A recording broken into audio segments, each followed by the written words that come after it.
from time to time, we are going to be a great contrast to that. And look what's happening in the Congress.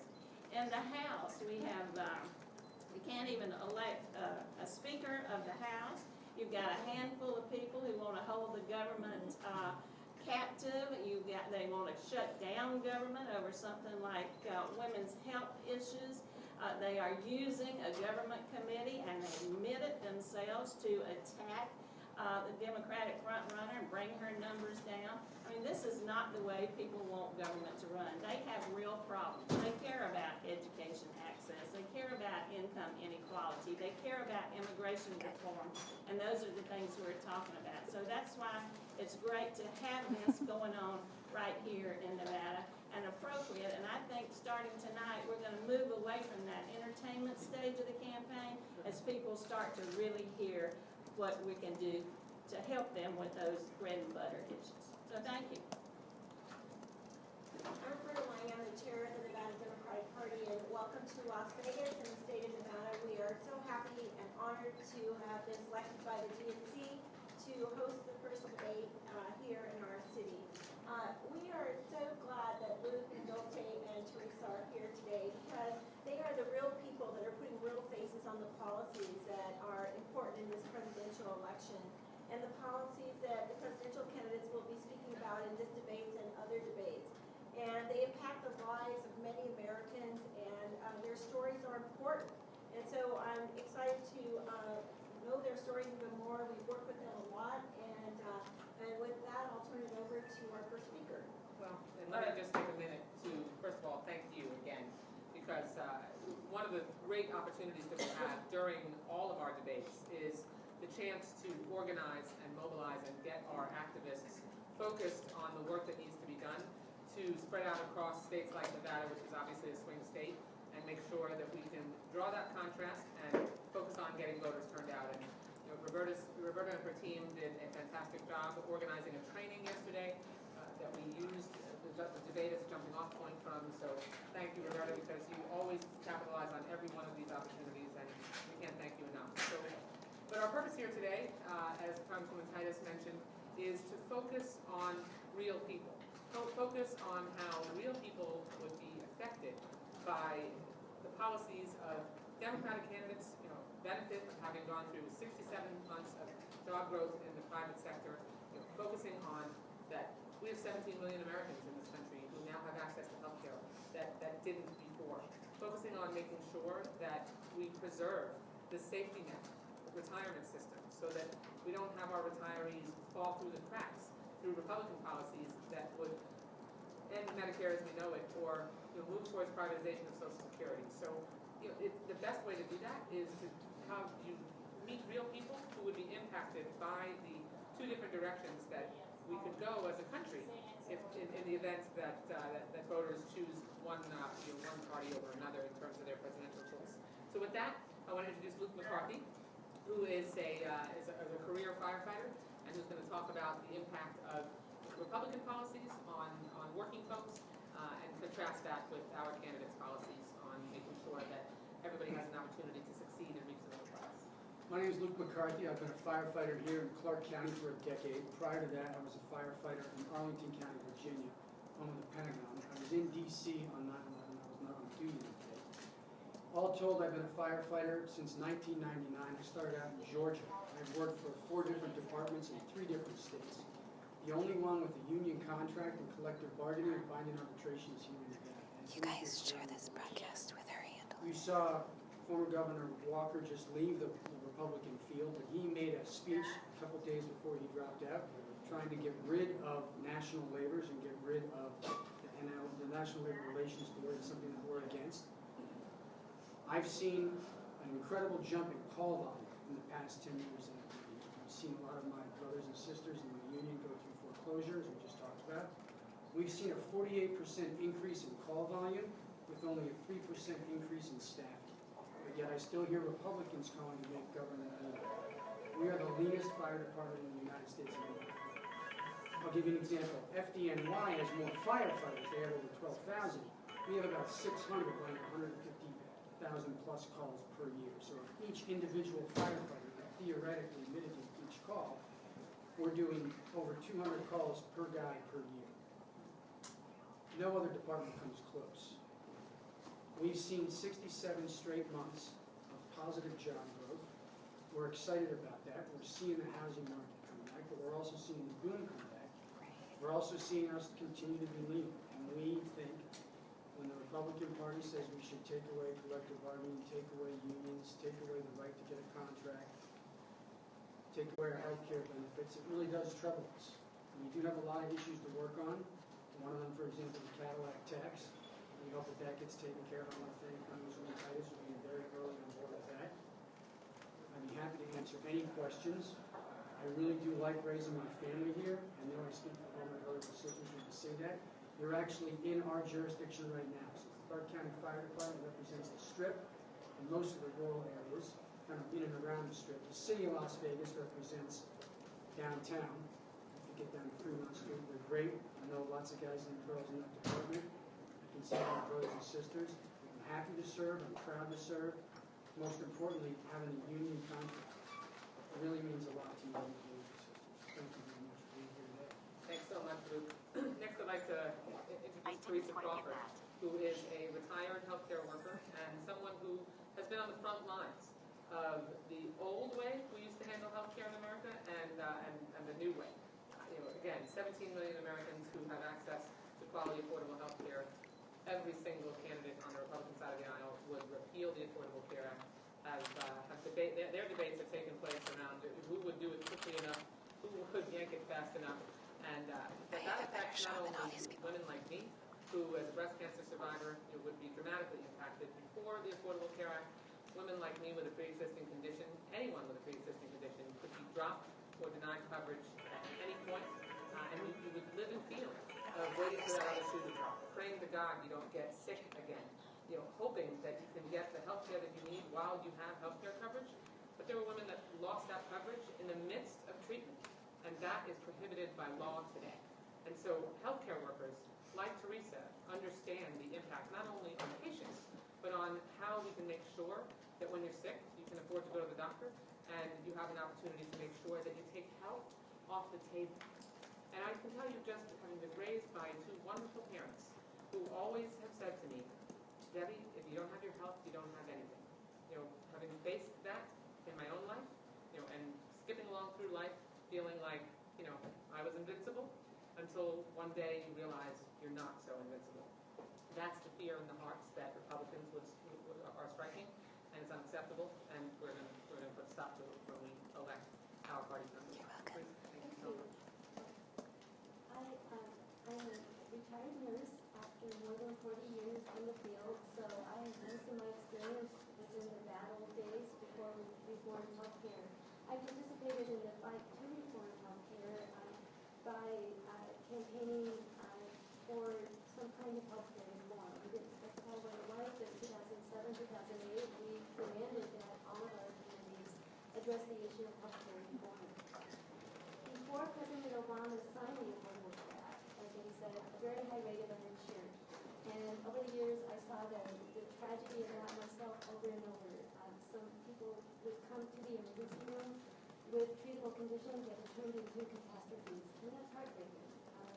I'm not callous. I go home and cry, and I still do sometimes when I think about it. I'm so glad Debbie got the care she needed. Right, Debbie is. Got the care she needed when she needed it. Never had to be dropped.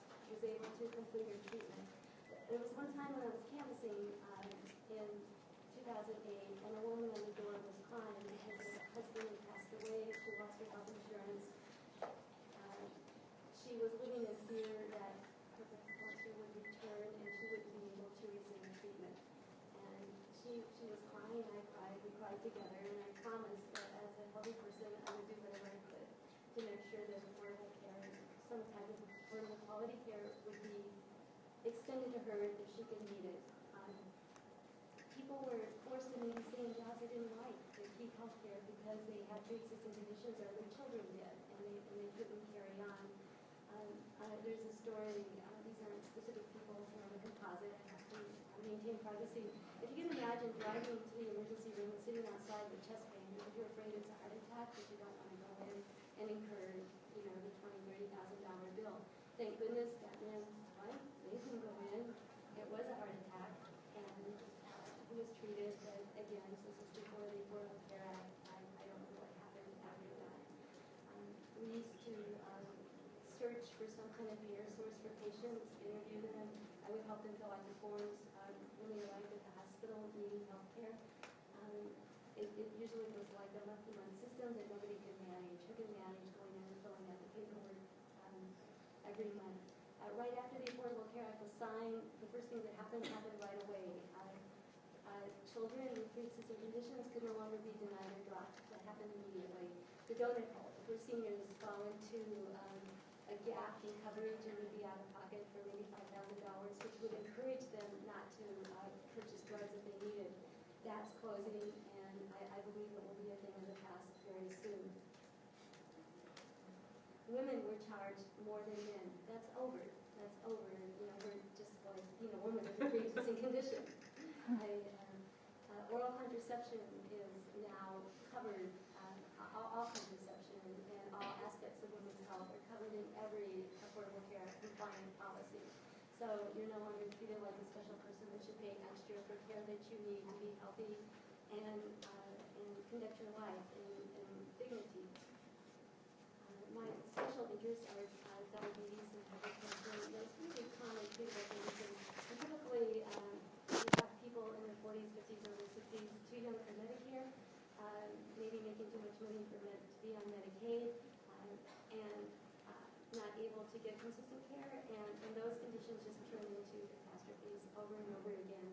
And frankly, my point of view is dignity and comfort for my patients, but it's also expensive. It's an expensive way to deliver care in the emergency room or waiting until they come to the emergency room in very, very dire straits. I campaigned in 2010. I had people at the doorstep tell me they were so glad to know that their children could stay on their health care plans until they were 26. That's a problem. You send them to college. And if you have a child who has diabetes, juvenile arthritis, anything like that, the college health care plans are so good. You can't go out and buy them a private policy, but if you can keep them on your policy, that's an incredible peace of mind. And I could go on. What the Affordable Care Act, I think, is broad. To Nevada, the uninsured rate has dropped from 20% to 15.3%, 5% drop in less than 2 years, and we aren't done yet. We're still reaching out. The next open enrollment period starts soon, and we're actually hoping to volunteer. Go out and help people get enrolled if it's possible to do that. I think at the end of the day, what we're seeing for my patients and the ones in the past, I'm sorry that they were sick before the Affordable Care Act. It's a matter of dignity and a basic security that I believe should be a human right. And that's what we've brought, that's what we're working for. I'm going to fight as long as I'm able to make sure that we don't go backwards, that we keep moving forward and protect the Affordable Care Act. We don't need to repeal it as the Republicans want to do. Our candidates all are on the same page. We're going to go forward. We're going to maintain good health care for all of our citizens. Thank you. Thank you so much. Really appreciate that. Now, I'd like to introduce our final speaker, Dulce Valencia, who is a dreamer and who actually would like to share her story because of some of the things that she's not able to take advantage of because the Republicans have done all they can to block more progress on making sure that immigrants to this country who simply came to make a better way of life for themselves and their families can do just that. That's another major contrast between all of our Democratic candidates who believe in comprehensive immigration reform, who believe there should be a pathway to citizenship, legal status, and make sure that we have an acknowledgement that people who are here in this country to make sure that they can unite their families, keep them together, and just do good, hard work to be able to reach the middle class that should be able to stay. And Republicans who spend their first 2 days arguing over not only that we should build a wall with Mexico, but maybe we and how quickly we can basically kick people out of this country. That's not going to go over very well with Nevada voters, I don't think, from my experience. Thank you so much. My name is Dulce Valencia, and I'm a 19-year-old dreamer. I arrived to the state of Nevada in the day after Christmas, December 26th of 2007. And because of that, I didn't qualify for DACA the first time President Obama announced deferred action for childhood arrivals. But I used that to fuel my activism and fuel what I do now, which is fight for immigration reform. I've gone to events that Congresswoman Dina Titus has hosted, where people can receive information about not only DACA, but how to apply to become citizens. So I've seen the great work she has done, and also Senator Harry Reid fighting for immigration reform. The summer of 2013, when SB 744, a bipartisan comprehensive immigration reform bill, was passed, that was a great day because we thought we would be close and by now we would have immigration reform. That didn't happen because the House of Representatives, by Speaker of the House John Boehner, refused to bring it up, even though the votes were there. And nothing is more frustrating than to see us come so close to not be able to achieve this. So I continue to fight because I want nothing more than to be able to stay in this country and to not fear being separated from my mom. I have a brother and sister who are both United States citizens. So we're a mixed status family. So the fear is very real, and we fear not being together. And there's nothing more that I want than for my family to stay together. And I thought we would be able to when just less than a year ago, President Obama announced the extension of DACA and the creation of DACA. Under those both executive actions, both myself and my mom would qualify for deportation protection. And I was so happy because I thought I can stay, I can continue to advocate and have no fear. And I got all my papers ready, and the day before the application was supposed to drop, a Republican-led lawsuit stopped me from being able to apply. And I've stayed ever since in a state of limbo, constantly fighting for immigration reform, that Senator Harry Reid, President Barack Obama, and Congresswoman Dina Titus have all fought for. And this is my family. We love the state of Nevada. I've considered this state home for almost 8 years, and again, there's nothing I want more than to be able to stay here and to keep my family together. And that's what immigration reform is about keeping our families together. And I can't wait for the day when I can go home and tell my mom we can stay and we don't have to fear. Thank you, Dulce.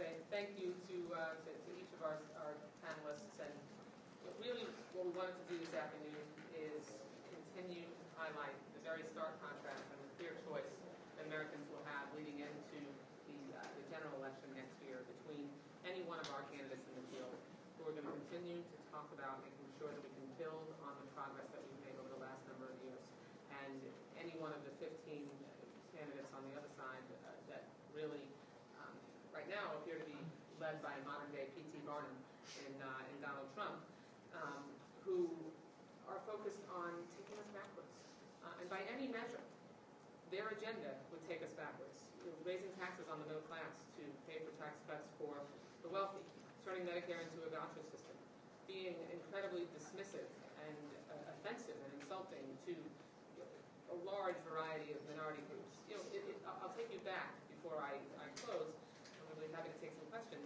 Take you back to the Republican autopsy report, in which my counterpart both wrote and verbalized that it was absolutely essential if they were, as a party, not going to continue to alienate, particularly Hispanics in this country, but immigrants, of all minority groups, that they'd have to embrace comprehensive immigration reform.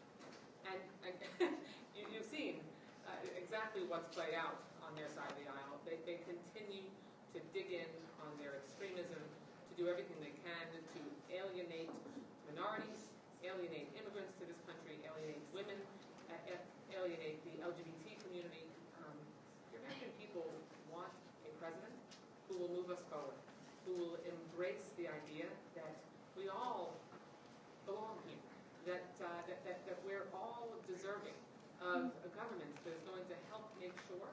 that we have an opportunity to succeed, to be inclusive, to be empowering. The poison that we've seen play out on the other side of the aisle is anything but. So we're looking forward to tonight's contest. Thank you very much, and to my staff and over there. Congresswoman, can you explain to us why, what you might have told, or what your staff might have told Congresswoman Gabbard? We're here to talk about the issues that we've been just talking about this afternoon, so we're happy to take questions about that. Mama, extreme women. We're talking about the contrast and the debate, and the focus of tonight's, the focus of today is on our candidates, and that's what we're getting at the questions about.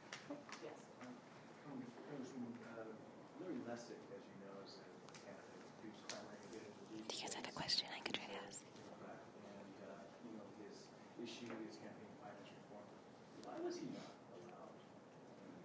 I mean, it's very simple. We established a very, very low bar threshold to make sure that we could maximize inclusiveness, and an average of 1% in 3 national polls. I think about 6 or so weeks before this debate, and he didn't meet it. So I mean, I don't know how much lower you could go than 1%. So if he does eventually meet the threshold as we move forward with establishing thresholds as we go forward, any candidate that meets the threshold will be included. On a scale from 1 to 10, how much do you expect this issue of campaign finance reform to be part of it? Oh, I mean, all of our candidates embrace campaign finance reform wholeheartedly. All of them, I believe, in one form or another, have absolutely excoriated Citizens United, talked about how poisonous the infection of dark money has been on the democratic process, and that is also in stark contrast to all of the Republican candidates who support the status quo. And by the way, it was Republican-leaning groups that Citizens United is a Republican conservative organization. They're the ones that caused this mess in the first place, and essentially have allowed money to drive the choices that are made in elections rather than the voters. I'm Bill Hurd from Let's Talking About It. Could you say something about the Affordable Care Act and people's immigration status? I'm sorry, repeat the question? People have different immigration status, immigrants, and are any of these people covered by the Affordable Care Act? No. Or are there any plans to do that? No, the Affordable Care Act is only available to American citizens. Undocumented immigrants are not able to, actually I think the legal permanent residents also are able to get access to Affordable Care Act policies, but no, there's no one in our field that I'm aware of that is proposing to expand access to the Affordable Care Act to anyone else. Lucid, how's your Spanish? Is it good? Can you? Yes. Okay, can you tell me the same thing, like your experience, like what would immigration reform mean to you in Spanish? I'm from university. Okay. Soy una dreamer que llegué a los Estados Unidos cuando llegué al estado de Nevada cuando tenía 11 años. Llegué el día después de Navidad y el día que el presidente Obama anunció DACA por primera vez, no pude calificar porque llegué en diciembre del 2007 y la fecha era en junio del 2007, no califiqué para DACA la primera vez. Pero luego la segunda vez que el presidente le anunció la extensión de DACA y la creación de DAPA, yo y mi mamá, porque mi mamá es madre de dos hijos ciudadanos, las dos calificábamos para protección, así que yo agarré todos mis papeles para el día que la aplicación apareciera, yo poder aplicar. Pero desafortunadamente la demanda en contra de estas acciones ejecutivas pasó y no pude aplicar porque no pudimos, así que continuamos esperando por una reforma migratoria por DACA. Lo único que queremos es mantener nuestras familias unidas y eso es lo que yo más quiero para mí, para mi mamá, para mi hermana y para mi hermano. Queremos mantenernos unidos. Queremos una reforma migratoria, queremos DACA, queremos nuestra familia unida. En fin, eso es lo único que queremos para poder contribuir a este estado, a este país y vivir sin miedo. Gracias. Max Schwartz from Annenberg Media in Los Angeles, and this is Rachel Scott. Do you all have a plan to counteract the possibility of a Democratic president with a Republican Congress that would prevent any movement on any of these issues? Well, we have a Democratic president of the Republican Congress at the moment. That's a good question because it is obviously a lot easier to advance an agenda when you have majorities in Congress. The way we were able to pass some of the most significant legislation and reforms, and that particularly those that got us jump-started out of the Great Recession, was because in the first 2 years of President Obama's term, we had majorities in Congress. That's how the Affordable Care Act passed. It's how we rescued the American automobile industry. It's how we passed the Recovery Act. And the Recovery Act, you can directly look at the graphs and see the reversal in job growth at that point. Previous to that, about a couple months before that, the economy was losing 750,000 jobs a month. The Great Recession was caused by a colossal crash of the banks and policies that let the fox guard the hen house when it came to Wall Street. And we passed Wall Street reform so that we could really start to move things forward. So clearly, we not only need to elect a president, but we need to win majorities back in both the House and the Senate. What we've been doing at the National Party, since the 2014 election, I appointed a Democratic Victory Task Force that was focused on making sure that, of course, our most important priority right in front of us is doing everything we can to elect the Democratic nominee president. But we also are working closely with our state parties to make sure that we can really build and strengthen our state parties, rebuild our bench, make sure that we have an opportunity to focus on the next 3 election cycles leading up to redistricting, so that when we get to 2022, we don't have another situation where we get gerrymandered into oblivion and you have legislators picking their voters instead of the other way around, which Republicans have done. And we've seen the result of what Republican majorities all across this country do in state legislatures. More than 30 states, after being taken over by Republicans, have engaged in horrendous voter suppression and deliberately targeted minority groups to try to make it harder, not easier, for them to vote. In Congress, the Republican majorities have refused to change Section 5 and make sure that we can allow for more opportunities for people to vote and that minority groups don't lose their voting rights and aren't continually victimized by discrimination. So it is very clear that a president not only needs to reach the White House, but to have majorities up and down the ballot to be able to move an agenda forward. Will that task force stay in place until after 2016? So the task force has continued to meet from last December until they're still meeting. Actually, they're finalizing their the different projects that they've been working on. A narrative project, unfortunately, will be moving forward, and they're going to issue their action plan coming up very shortly. Hey guys, I have to head out. Because there's my nemesis in the blue dress. Where is she? Okay, first, I need to go find my seat because I need to get my mug. This is of utmost importance. 2:39. All right. Forgot where the seats were. You guys, should I go get more swag? I have to leave and get my kids. Got a PTO meeting, which I'll be talking about on my channel. Not the meeting itself, but I'm going to be doing another drive for kids in need of Christmas presents starting next month for the school, which last year was a huge success. She's periscoping today. It has never stopped. Well, Hi! hopefully you're not drunk. That was crazy, yeah. Okay. Who wants more swag? So you guys see all the... I've come in here like 4 times already, but this is my last time because I gotta go. Let's go see what they have. These people are like, oh my god, she's back. This girl's back. Okay. More Rubik's Cubes. Where are those Instagram notebooks? These are the best. Hold on. Yep. I guess I'll leave that. I'm gonna take... Who wants a Rubik's Cube? Look. Oh, the smart wallets. These are cool. I'm going to take a few of these too. I only saw like one earlier. Look, you put it on your phone. Okay, I'll do one more Rubik's Cube. I know you guys want that. I might just send them to people who were on the broadcast. Or I might do a giveaway. I don't know. But now I have to go get my little mug. because I do want that. All right, I think I'm good. I'm good.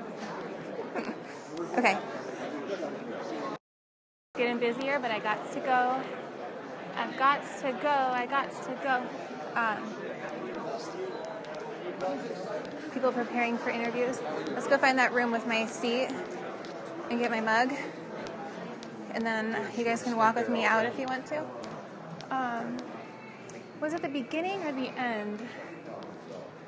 I can't remember. I'm gonna just have to look in all of the doors now. Might have been here. It was like turn a corner. Yeah, so it's not that. That's 400. Oh, I remember which one it was. It was by the entrance.